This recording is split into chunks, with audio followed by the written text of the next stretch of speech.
نبی صلی اللہ علیہ وسلم کی صحیح حدیث ہے کہ جس نے راستے سے تکلیف دہ چیز نہیں ہٹائی، آپ جا رہے تھے کوئی گندگی پڑی ہوئی تھی، آپ نے نہیں ہٹائی، نبی نے فرمایا یہ ایمان کا سب سے آخری درجہ ہے۔ اگر یہ بھی نہیں کیا نا تو حدیث کا مفہوم کیا ہوا کہ آپ ایمان کے آخری درجے پہ بھی نہیں۔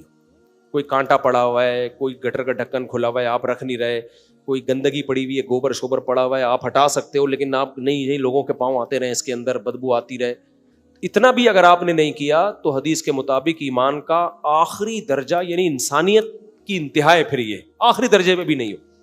سوچو، جو تکلیف دہ چیز نہیں ہٹاتا وہ مسلمان نہیں ہے، تو وہ کیسے ہو سکتا ہے جو تکلیف دہ چیز پھینکے، جو تکلیف دہ چیز پھینکے گلی محلے میں، اور ایسا پھینکے کہ صرف ایک آدمی کو تکلیف نہیں ہو رہی، پورا محلے کو تکلیف ہو رہی ہے۔ قربانی کے اگلے دن اور دوسرے تیسرے دن آپ حال دیکھا کرو کراچی کا کیا بن جاتا ہے۔ پہلے گندگی کم ہے، اتنی بدبو، کچھ لوگوں کو تو الٹیاں لگ جاتی ہیں، وہ بقرعید کے دنوں میں بھاگ جاتے ہیں شہر چھوڑ کے، وہ کہتے ہیں یار ہم افورڈ نہیں کر سکتے۔ اتنی غلاظت، اتنی گندگیاں، خون کی بدبو، اوجڑیاں، چھیچڑے، کوؤں کے بلیوں کی عید ہوتی ہے اصل میں، انسانوں کی نہیں ہوتی، اتنی گندگی۔ او بھائی، جب آپ جانور لے کر آئے ہو، اس کو ذبح کر کے اس کی آلائش کو ایک کسی ٹھکانے لگانا یہ بھی آپ کی ذمہ داری ہے، گورنمنٹ کی ہے، لیکن گورنمنٹ پوری کرے نہ کرے وہ اس کا ہیڈ ایک ہے، آپ کی بھی ذمہ داری ہے یہ۔ آپ خود نہیں کر سکتے، کسی کو پیسے دے کے یہ کام کروائیں۔ آپ کہہ سکتے ہو پیسے کہاں سے لائیں، تو جانور کہاں سے لے آئے؟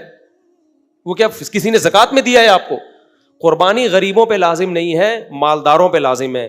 تو جس کمبخت مالدار کے پاس گلی کو صاف کرانے کے پیسے نہیں ہے نا، وہ کمبخت مالدار کے پاس قربانی کے پیسے کہاں سے آ گئے؟ نہیں آئی میرا خیال ہے بات۔ اگر آپ کے پاس گلی کو صاف کرانے کے، اپنے گھر کا باہر جہاں جہاں جانور نے گوبر کیا ہے، جہاں جہاں اس کی آلائشیں، خون وون پڑا ہوا ہے، یہ جو خون گرتا ہے نا 2-3 دن کے بعد سڑتا بھی ہے، اس میں بدبو آتی ہے بہت خطرناک قسم کی۔ اگر آپ کے پاس پیسے نہیں ہیں اس کو صاف کرانے کے، خود کرو یا کسی سے کرواؤ، نہیں ہے تو آپ قربانی مت کرو۔ سمجھتے ہو؟ دیکھو، میں پچھلے سال اونٹ لے کر، میں شو مارنے کے لیے یہ باتیں نہیں کر رہا، موٹیویشن کے لیے کہہ رہا ہوں، میں اونٹ لے کر آیا تھا پچھلے سال، گلی میں ہم نے نہر کیا اس کو۔ اب جب میں نے نہر کیا ہے، میں نے قصائی سے بولا تھا کہ ایک بوٹی بھی، ایک چھیچڑا، ایک خون کا نشان بھی مجھے گلی میں نظر آیا نا 2 گھنٹے کے بعد، ایسی کی تیسی، یہ اونٹ کی جگہ کھونٹے پہ کون بندھا ہوا ہوگا؟ آپ بندھے ہوئے ہوگے۔ آپ پیسے زیادہ لے لو لیکن صفائی پوری ہو، اور پیسے پورے نہ پکڑائیں۔ قصائی یہ کام نہیں کرتا تو کوئی جمعدار سے کام لیں، آپ گلی محلے میں ہوتے ہیں سویپر گھوم رہے ہوتے ہیں، ہم نے، مجھے یاد ہے قصائی سے نہیں کسی سویپر سے کام لیا تھا، قصائی تو کر کے چلا گیا۔ تو ہم نے جب گوشت ووشت تقسیم کر دیا، اس کے بعد میں نے سویپر سے کہا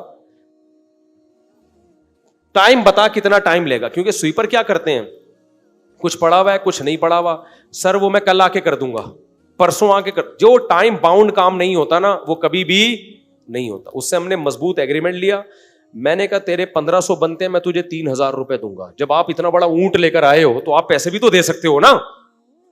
میں نے کہا میں تجھے 1.5، وہ کہہ رہا تھا 1500 دے دو، میں نے کہا 1.5 نہیں، ہم تمہیں کتنے دیں گے؟ بولو 3000۔ کنجوسی جو ہے نا بری چیز ہے، وہ کام بھی تو آپ اس سے دبا کے لے رہے ہو نا۔ وہ کہہ رہا ہے 1500، میں نے کہا میں 3000 دوں گا۔ لوگ کیا کہہ رہے تھے، 1.5 نہیں، میں تجھے 750 دوں گا، میں تجھے 750 دوں گا، چل 850 نہیں 5 روپے اور بڑھا لے، پھر کام بھی ایسا ہی ہوگا۔ میں نے اس کو اتنا خوش ہو گیا نا، 1.5 کے بجائے جب 3 سنے گا تو خوش نہیں ہوگا۔ میں نے کہا 1.5 کے بجائے تو 3 لے لے، لیکن 1 گھنٹے بعد ایک چھیچڑا نظر آیا نا، چھیچڑا، اچھا نہیں ہوگا بتا رہا ہوں میں، ایک چھیچڑا، کوئی خون کچھ بھی نہیں ہونا چاہیے، ایسے لگے جیسے یہاں قربانی ہوئی نہیں ہے، ایسا ہونا چاہیے ماحول۔ اور یہ جو اندر ہم نے گوشت بانٹا، میں نے کہا صرف سے پورا دھو کے نا، چمکا کے، ایسا کہ لگے ہی نہیں۔ تو کیا نا اس نے، جب آپ 1.5 کے کتنے دے رہے ہو، 3000 دے رہے ہو، تو وہ بلڈ جہاں جہاں نشان تھے اس پہ لا کے اس نے چونا ڈالا ہے، بالکل وہ چونے سے ختم، پتہ ہی نہیں چلا، اور گلی زیادہ صاف ہو گئی تھی، سمجھ رہے ہو؟ چونا ڈال کے نا بالکل وائٹ وائٹ، بالکل انبوجھا چونا ہوتا ہے وہ زیادہ فائدہ مند ہے۔ تو اونٹ ذبح کیا ہے اور 2 گھنٹے کے بعد لگتا ہی نہیں تھا کہ اس گلی میں کوئی جانور کبھی ذبح ہوا. تو بھائی اگر آپ یہ کر سکتے ہو تو اونٹ لے کر آؤ, گائے لے کر آؤ, نہیں کر سکتے تو آپ قربانی نہ کریں, کیونکہ ایسی صورت میں ثواب کے بجائے گناہ زیادہ ہو. اسلام کو بھی بدنام کرو گے.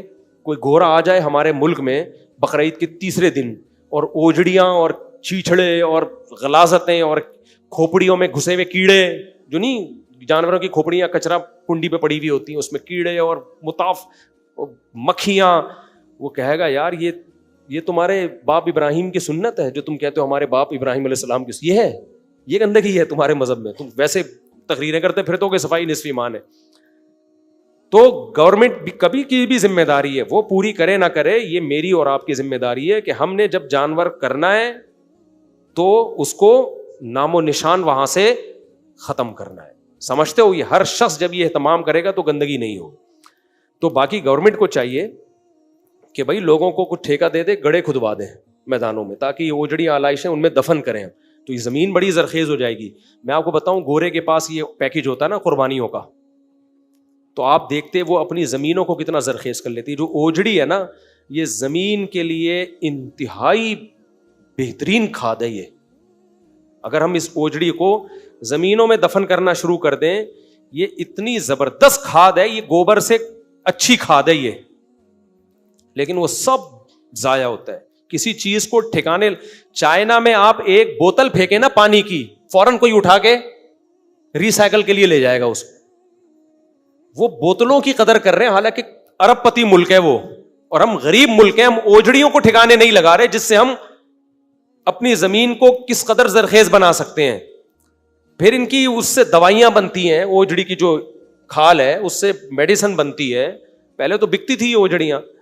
تو گورنمنٹ تو اگر چاہے تو بہت کچھ کر سکتی ہے, لیکن گورنمنٹ اپنی ذمہ داری پوری نہ کرے, ہمیں کرے نہ کرے وہ اس کا ہیڈ ایک ہے. ہم تو اپنی ذمہ داری پوری کریں نا. تو اس لیے ان آلائشوں کو ٹھکانے لگانا کس کی ذمہ داری؟ ہماری. اگر نہیں لگایا قربانی کا اجر ضائع ہو سکتا ہے. گندگی پہ جو نبی نے کچا پیاز کھا کے مسجد میں آنے سے منع کیا ہے, تو جس مذہب میں بدبو اتنی بری چیز ہو, کچے پیاز کی بدبو برداشت نہ ہو رہی ہو, وہ قربانی کی اوجڑیاں اور سڑے ہوئے جو گوشت کے چھیچڑے پڑے ہوئے ہوتے ہیں وہ برداشت ہو جائے گا؟ تو نبی صلی اللہ علیہ وسلم ہمارے دور میں ہوتے تو کیا کس قدر غضبناک ہوتے. حضرت عائشہ فرماتی ہیں, حدیث کا مفہوم ہے, نبی کو بدبو سے جتنی نفرت تھی شاید کسی اور چیز سے نہیں تھی. آپ کو بہت سخت نفرت تھی بدبو سے. تو اور ہمیں بدبو سے جتنی محبت ہو گئی ہے اتنی کسی چیز سے نہیں. بدبو کا علاج ہم یہ کرتے ہیں, اسپرے کر دیتے ہیں. جب دیکھتے ہیں نا لوگ بلڈ کی اسمیل بہت آ رہی ہے, لا کے اسپرے مارو. ابے اس سے اسمیل ختم تھوڑی ہو رہی ہے, وہ بدبو میں خوشبو مل کے ایک نئی چیز پیدا ہو رہی ہے اس سے. خوشبو کا مطلب تو ہوتا ہے پہلے نہا کے صاف ہو جاؤ پھر خوشبو لگاؤ. پسینے کی بدبو کو چھپانے کے لیے خوشبو لگاؤ گے, وہ بات تھوڑی ہوگی. ایسے تو تھوڑے دنوں میں تم عجیب سی چیز بن جاؤ گے. تو یہ بات سمجھ میں آ رہی ہے. اس کلپ کو زیادہ سے زیادہ پھیلائیں, وائرل کریں, کہ صفائی ستھرائی کا خیال کریں.